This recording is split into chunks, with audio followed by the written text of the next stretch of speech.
আচ্ছা, লিসেনিং এর নাম শুনলে কি মাথায় হাজারটা টেনশন আসে? কি শুনবো, কিভাবে শুনবো, কি হবে না হবে, তাও নাকি এখন আবার কম্পিউটারের সামনে বসে পরীক্ষা দেওয়া লাগবে। এত টেনশন থাকলে চিল ভাই, this video is for you. বাংলাদেশে এখন পেপার বেসড আইএলটিএস নাই, এটা নিয়ে টেনশন করার কিছু নাই। কিন্তু আমরা যখনই কম্পিউটার বেসড এর কথা শুনি তখনই মাথায় নানা ধরনের টেনশন ঘুরে। Headphone, screen, mouse, keyboard, etcetera etcetera etcetera. So এটা নিয়ে প্যারা খাওয়ার কোনো কিছু নাই। এই ভিডিওতে আমরা স্টেপ বাই স্টেপ বুঝবো আসলে আইএলটিএস লিসেনিংটা কি।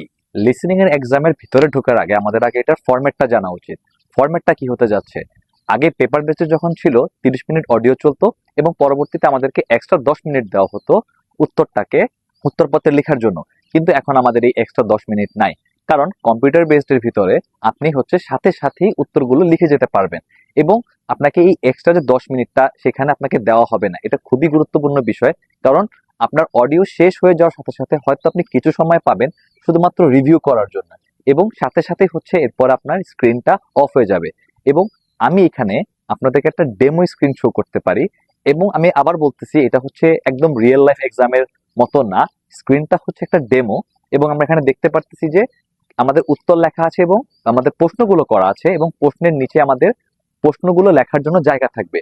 এবং আমি হচ্ছে এখানে আরেকটা জিনিস বলবো, আমি আমার ভিডিওর ডেসক্রিপশনে একটা লিঙ্ক দিয়ে দিচ্ছি, সেটা ব্রিটিশ কাউন্সিলের লিঙ্ক।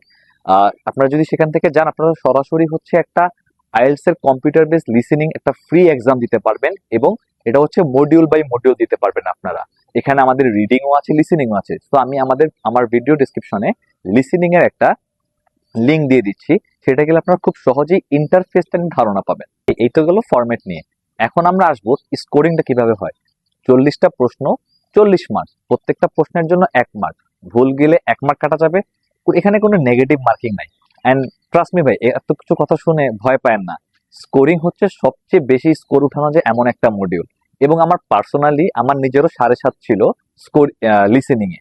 সো আমরা যদি একটু মাথা খাটাই, একটু যদি প্র্যাকটিস করি, এখানে 8, 8.5 উঠানো সম্ভব।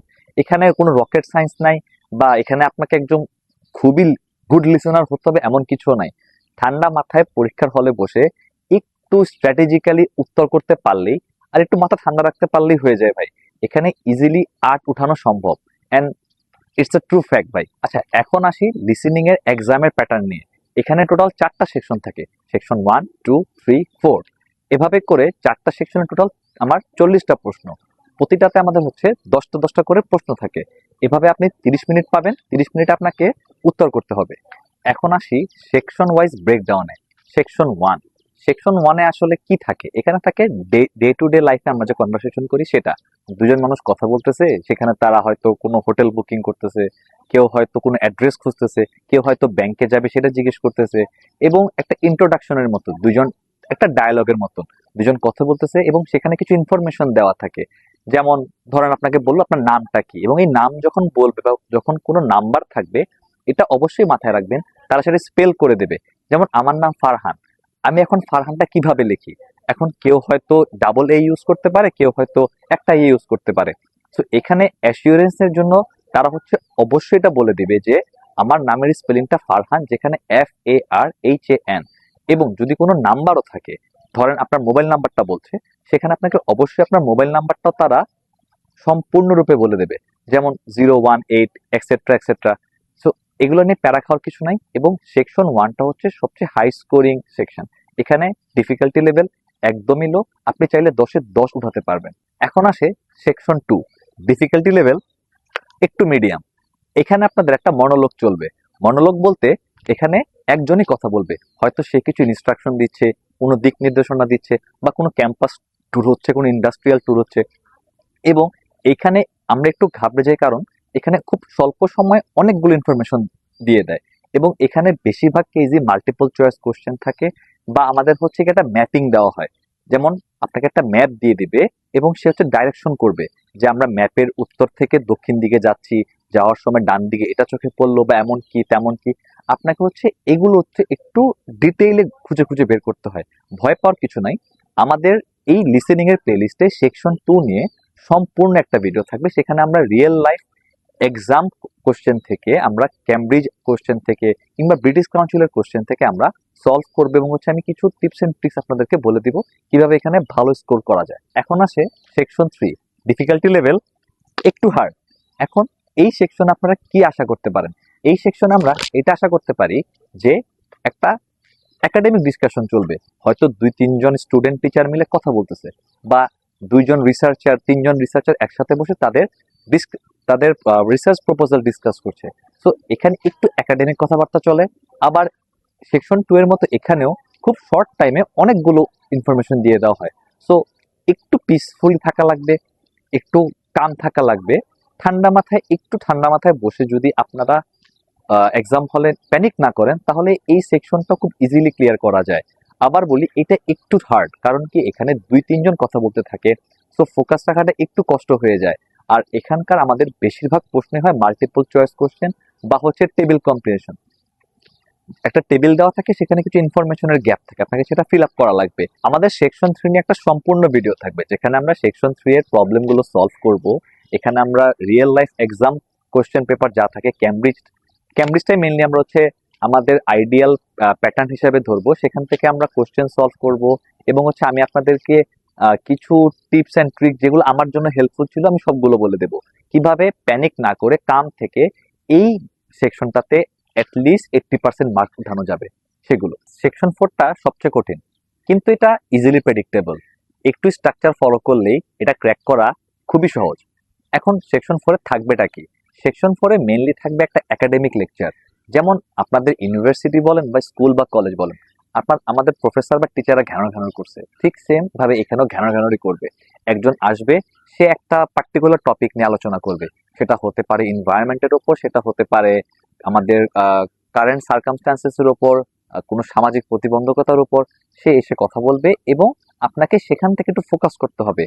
ওই লেকচারের ভিতরেই কিছু কিওয়ার্ড থাকে যেটা আপনাকে ধরতে হবে। এবং এখানে আমরা কি ধরনের প্রশ্ন আশা করতে পারি? মেজরিটি কেসে দেখা গেছে যে এখানে ফিল ইন দ্য গ্যাপস থাকে, 10টা প্রশ্ন থাকে এবং 10টা গ্যাপ থাকে। এগুলোকে আপনাকে লেকচার ধরে ধরে বুঝে বুঝে ফিল আপ করতে হবে। এবং আমি আবার আপনাদেরকে বলি, সেকশন 4 নিয়ে আমরা একটা সম্পূর্ণ ভিডিও করব, সেখানে আমি নিজে আপনাদের সাথে বসে প্রশ্নটাকে সলভ করব এবং আপনাদেরকে দেখিয়ে দিব কিভাবে এটাকেও ক্র্যাক করা যায়। আবার বলি, সেকশন 4টা খুবই কঠিন এবং সবচেয়ে হার্ডেস্ট অফ দেম অল, কিন্তু এটা খুবই প্রেডিক্টেবল এবং একটু স্ট্রাকচার যদি আমি ফলো করি, এটাতে ক্র্যাক করে 80% থেকে 90% মার্ক উঠানো সম্ভব। তাহলে কম্পিউটার বেসড আইএলটিএস এর লিসেনিং এর জন্য আমাদের ইম্পর্টেন্ট কি নোটস কি থাকলো? এখানে আমাদের এক্সট্রা 10 মিনিট নাই, এটা অবশ্যই মাথায় রাখতে হবে। আপনি 10 মিনিট আশা করে বসে থাকবেন, এখানে আপনার স্ক্রিন অফ হয়ে যাবে। আর একটা ইম্পর্টেন্ট ব্যাপার হচ্ছে, আপনি আপনার যে উত্তরটা সেটা এক্সাম চলাকালীন সময় আপনি এডিট করতে পারবেন এবং হচ্ছে সেটাকে চেঞ্জ করতে পারবেন। কিন্তু আমি অবশ্যই এটা বলবো, কোনো একটা জায়গায় থেমে থাকা যাবে না। কোনো একটা কিছু মিস হয়ে গেছে তার জন্য আপনি সারা পরীক্ষাটা আপনি এটা এফেক্ট ফেলবেন, তা করা যাবে না। কোনো একটা মিস হতেই পারে। 40টা প্রশ্নের এই 30 মিনিটে সমান মনোযোগ ধরে রাখাটা কারো পক্ষে সম্ভব না। সো যদি একটু মনোযোগ এদিক সেদিক হয়ে যায়, ঘাবড়ে যাবেন না। পরের প্রশ্নটা অ্যাটেম্প করার জন্য মনে প্রাণে চেষ্টা করবেন। এবং এটা অবশ্যই মাথায় রাখবেন, এক্সট্রা 10 মিনিট নেই। আপনি প্রশ্ন যখন আসবে উত্তরটা সাথে সাথেই করতে পারবেন। আরেকটা কথা মাথায় রাখতে হবে, স্পেলিং ম্যাটার্স। আপনি যত ভালোই শুনে লেখেন না কেন বা আপনি যত ভালোই শোনেন না কেন, এইটা কখনোই ম্যাটার করবে না যদি আপনি ভুলভাল বানান লিখে দিয়ে আসেন। তো আমি অবশ্যই বলবো, আমাদের যে দৈনন্দিন জীবনে ব্যবহৃত যে শব্দগুলো আছে সেগুলোকে বারবার প্র্যাকটিস করা। এবং যখনই আপনি হচ্ছে লিসেনিং এর এক্সাম গুলো অ্যাটেম্প করবেন, আপনার বাসায় হতে পারে বা আপনার কোনো কোচিং সেন্টারে যখন আপনি পরীক্ষা মক টেস্ট দিবেন, সেখানে অবশ্যই স্পেলিং এর দিকে জোর দিবেন।